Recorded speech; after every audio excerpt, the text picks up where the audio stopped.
Hello বন্ধুরা, welcome to my channel স্বাদে আহ্লাদে। আজকে রেসিপি শুরু করার আগে আপনাদের সঙ্গে কিছু কথা আছে। সেটা হচ্ছে আমি ফ্যামিলিগত কারণে বেশ কিছুদিন কোনো ভিডিও আপনাদের সামনে তুলে ধরতে পারিনি, তার জন্য আপনাদের সবাইয়ের কাছে ক্ষমা চেয়ে নিচ্ছি। চলুন তাহলে শুরু করা যাক। আমি আজকে যে রেসিপিটা বানাতে চলেছি তার জন্য আমি এখানে নিয়েছি কয়েক পিস পাউরুটি, নিয়েছি কয়েক পিস আলু, টুকিটাকি কিছু মশলা নিয়েছি। তার মধ্যে আছে লবণ, চিলি ফ্লেক্স, মৌরি নিয়েছি, এখানে ধনেপাতা, কিছুটা কারি পাতা, দুটো কাঁচা লঙ্কা। এবার আলুগুলোকে সেদ্ধ করে নেব। প্রেসারে আলুগুলো দিয়ে দিয়েছি। ঢাকনাটা বন্ধ করে এটা গ্যাসে বসিয়ে দেব।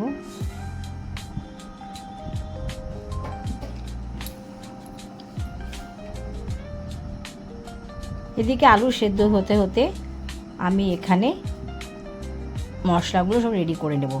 তার আগে আমি ধনেপাতা, কারি পাতা, কাঁচা লঙ্কা এগুলো সব কুচি কুচি করে কেটে নিয়েছি। এবার দেখুন পাউরুটিগুলোকে এরকম হালকা জলের মধ্যে একটু চুবিয়ে ভালো করে দু হাত দিয়ে এরকম করে চেপে জল ঝরিয়ে নিতে হবে।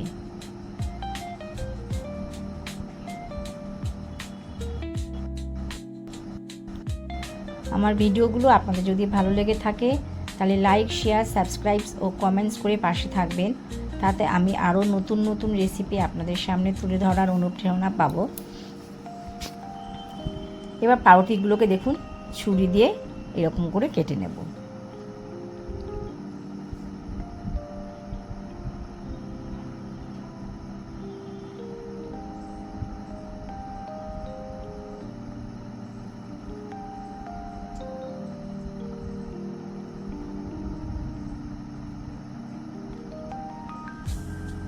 আলু সেদ্ধ হয়ে গেছে।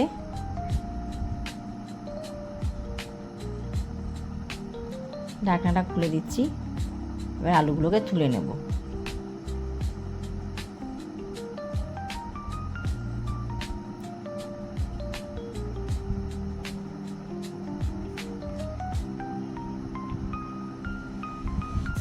আলুটাকে দেখুন এরকম করে স্ম্যাশ করে নিচ্ছি।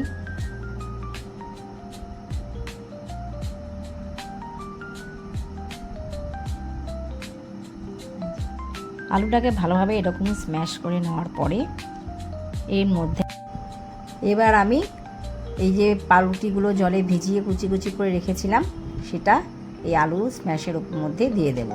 তারপরে ধনেপাতা কুচি, কারি পাতা কুচি, কাঁচা লঙ্কা সব একে একে দিয়ে দেব।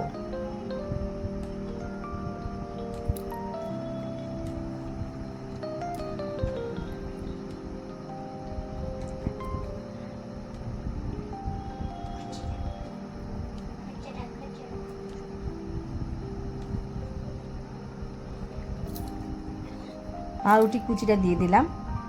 এরপরে ধনেপাতা, কারি পাতা, কাঁচা লঙ্কা একসাথে সব দিয়ে দিচ্ছি।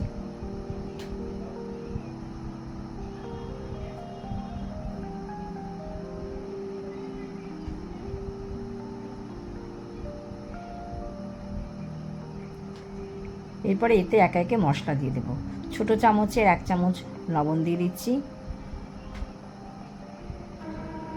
এবার মশলার মধ্যে আমি এখানে দিয়ে দিয়েছি জিরের গুঁড়ো, ধনিয়া গুঁড়ো, লবণ। আমি এগুলো সব ছোট চামচের 1 চামচ সব ইউজ করেছি।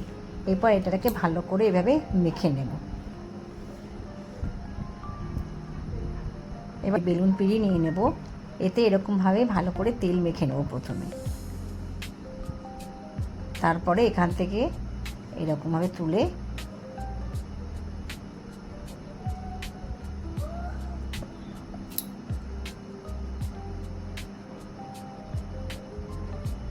এটাকে এরকম আঙুলের সাহায্যে একটুখানি গোল শেপ দিয়ে নেব।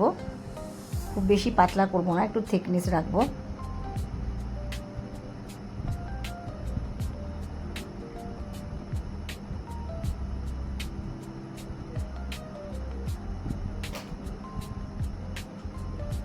এবার এটাকে কেটে নেব পিস পিস করে।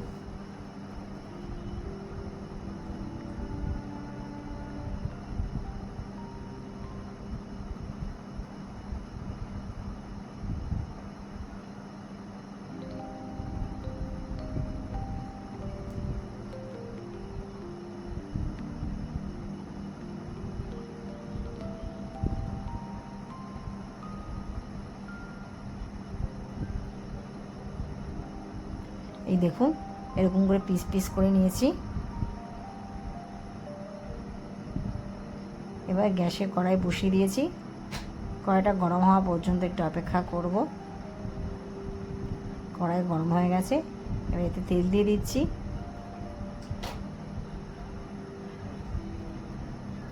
তেল গরম হয়ে গেছে, এবার এতে পিস পিস করে রাখা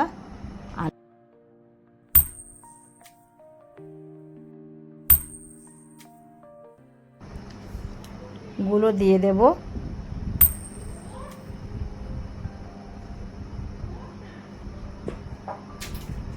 এপিট ওপিট করে নেব। দেখুন কি সুন্দর লাল লাল হয়েছে, এটা খেতেও খুব টেস্টি হয়। আপনারা বাড়িতে অবশ্যই একবার ট্রাই করবেন এবং কমেন্টসে আমাকে অবশ্যই জানাবেন।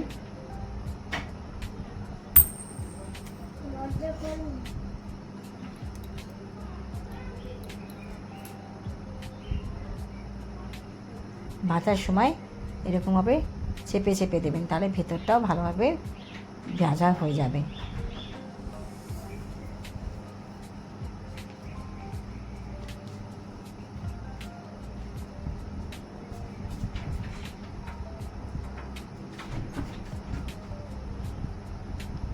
ভাজা হয়ে গেছে, এবার সব তুলে নিচ্ছি।